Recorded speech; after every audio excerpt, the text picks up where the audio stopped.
And now to our exclusive interview with the family of Stephen "Twitch" Boss. He became a household name as a DJ and co-executive producer of The Ellen DeGeneres Show.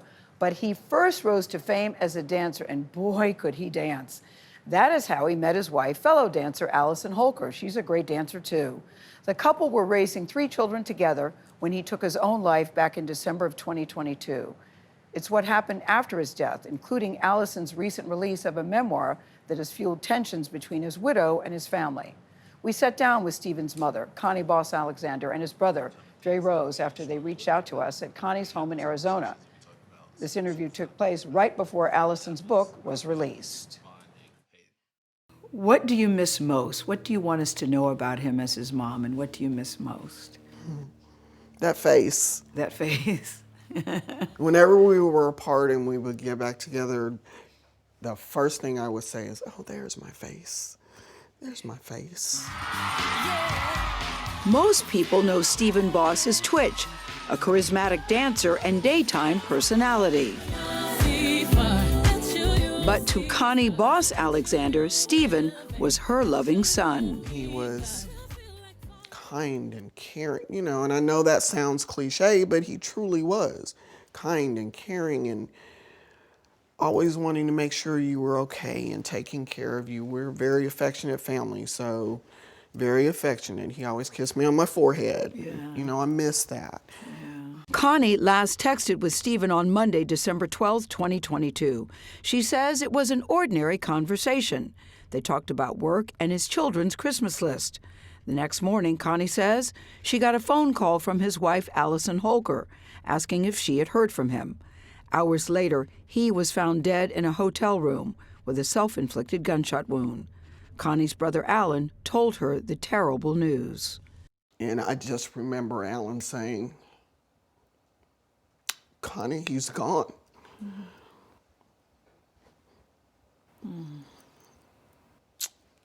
And I just dropped.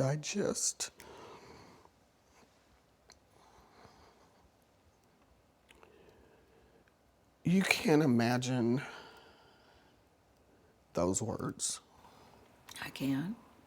Connie says she is still processing Stephen's death and what she says happened next when she flew to California to be with Allison and the children. The intent was to grieve together, be a family together, because we were a family, we were boss. And we wanted to be there for her. We were, you know, trying to figure out what we were going to do or what she wanted to do in terms of plans. And then I got a phone call saying, we need you guys to sign non-disclosure agreements. And we were like, why? What's going on? What is this for? And she says, well, somebody in the family has sold a story to a magazine. And we were like, what are you talking about? Who did this? And she said, Granddad.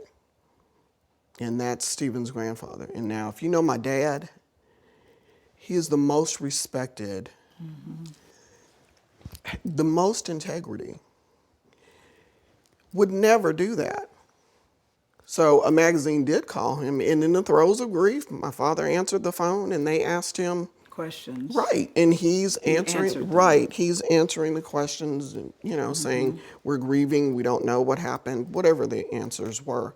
But it was at that point that it became, you guys are doing this. We need you to sign this. And we were like, no, that is not true. And that's kind of where it started. It went, So that's when the friction yes, started, yes. asking for the NDA. It went downhill from there. You were asked to sign an NDA to go to the funeral? It became, if you don't sign, you will not be able to see him and you will not be able to participate.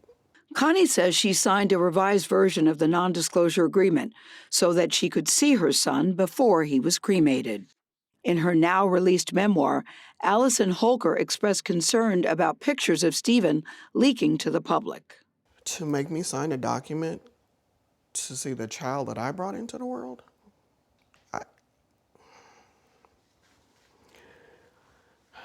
I can't even put into words what that feels like. And you know, this was a sensational story, so yeah. definitely there are going to be people out there who would take advantage of that. So I truly understand that. I guess my issue with it is that we are family. I'm his mother. What did you honestly think I was going to do? You know, his brothers, his grandparents, his uncle, his aunts. What did you think we were going to do? Now, just over 2 years since Stephen's death, a People magazine article has become a new point of contention.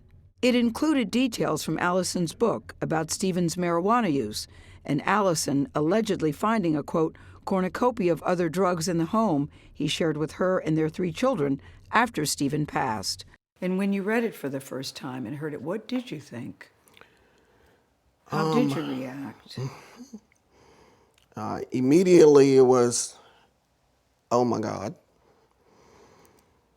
And then it was, this is going to be out there for the kids to see. The People article also included details about Stephen's private journals, where Allison says he alluded to being sexually abused as a child. I guess my thought is, first of all, that was his story to tell. Were you aware that that was even a possible issue for him? You know, no. In the People article, there, she alludes that he may have been, that he seemed to indicate that he had been sexually abused by a trusted male figure in his life. No. You were not aware of any of that? No. Those details were also a shock to Stephen's younger brother, Dre Rose. So did you know about any of these issues before the People magazine article came out?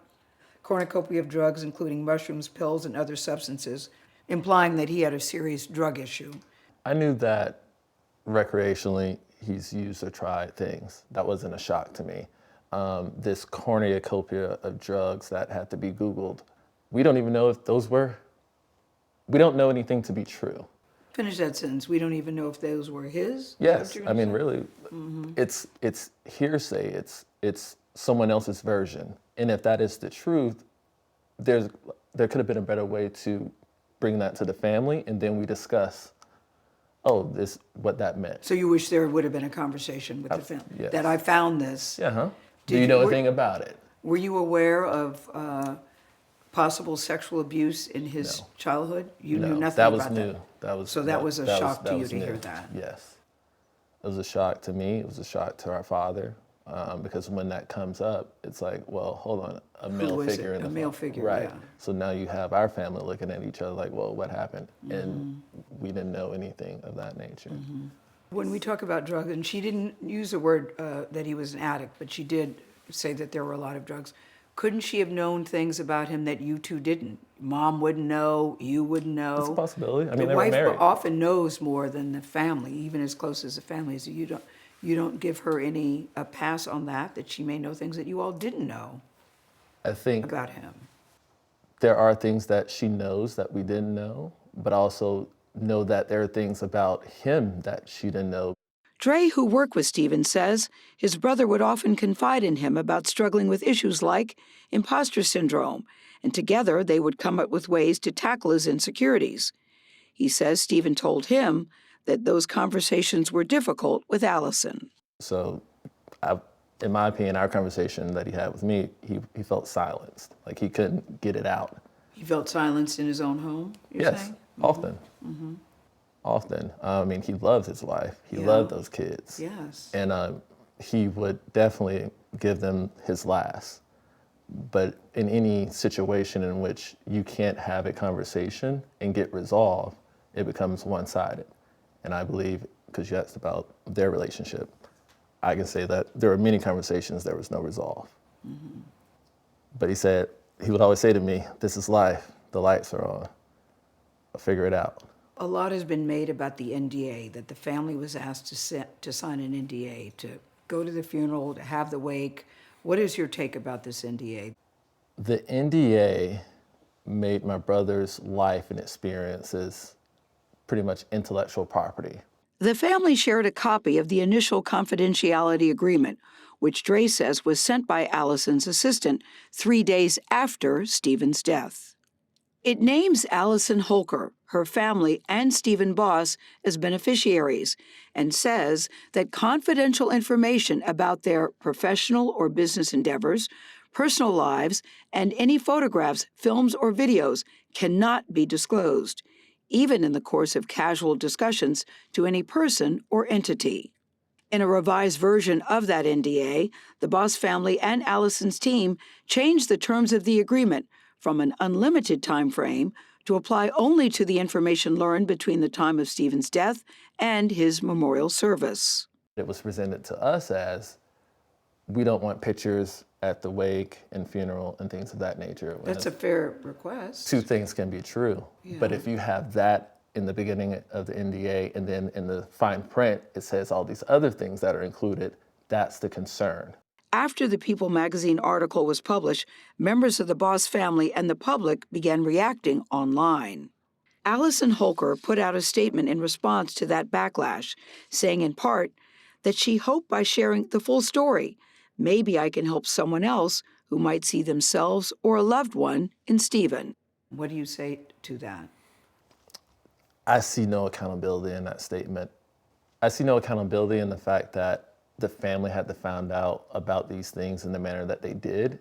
And if that is what you want to convey or share to the public, bringing up someone's journal entries, that's not how you expose it. There could have been, hey, this is my experience and I want to let people know what to look for. Mm-hmm. But to use my brother's name and make it seem like he had this serious addiction problem and his sexual abuse allegation, that could have been true, but that isn't, I don't think that's the reason why my brother isn't here today.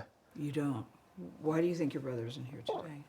I think that's a question for Allison. What are you saying, Dre? I think she knows more than us because she was there. She knows his last known whereabouts. She knows the last conversation they had. So the way to heal, because ultimately you want to see your grandchildren and you want to see your nieces and your nephews. So what do you do to heal this? And I'm not even saying it's all on you, but what can be done to heal this? Extend the offer for a conversation. Dre? I feel like we've extended our hand the past 2 years and there hasn't been consistency. Extended outside of social media. Outside, oh yes. Yeah, outside of social media. There's many messages and Yeah. phone calls where we've been left unread or not acknowledged. Mm-hmm. So to me, it's changed behavior. Like if you make an act that shows kindness, if you embody the spirit that my brother had of kindness and love and light, give that light to his family. You want to help people, help his family heal, because we're going through it as well.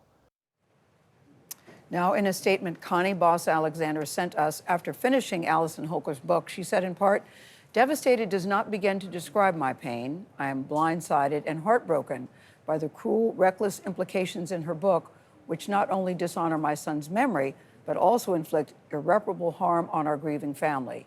In a statement to CBS News, Allison Holker says this, "Connie has and will continue to be a positive and loving figure in Allison and Stephen's son, Maddox, and daughter Zaya's lives. From grandparents' day at school to family lunches, ice cream dates, and Stephen's brother Cameron's video game meetups with Maddox. We hope to continue these traditions over the years and work together to keep Stephen's memory alive." Now, when they reach out to me, neither one of us were interested in doing a Let's Bash Allison interview, and I don't think that's what this is. They just really wanted people to know from their side. They want their truths out, too. They want their truth out. They're worried about Stephen's legacy. She's only seen her grandchildren twice since Stephen's death over 2 years and 2 months ago. She would like to have more contact. We should point out that the autopsy report showed no drugs or alcohol were found in Stephen's system at the time of his death. That was very important. They wanted people to know that. So it's a family in pain, I think, on both sides, and I'm hoping that they can figure out a way that they can come together so that they can heal. They are all dealing with the grief and the trauma from what happened. Yeah. And it's unfortunate. Because it was a shock. I do feel for Stephen's family. I do. My heart breaks for them. Yeah. And that's his blood. Yeah. Yeah. I'm really hoping they can find a way to come together and put all this, and there is a lot, as you've just laid out, for the kids, for nothing else. Yeah, it's hard to hear that they learned those things in the media the same time we all did. Difficult sit down, but you did a good job. Oh, thank you.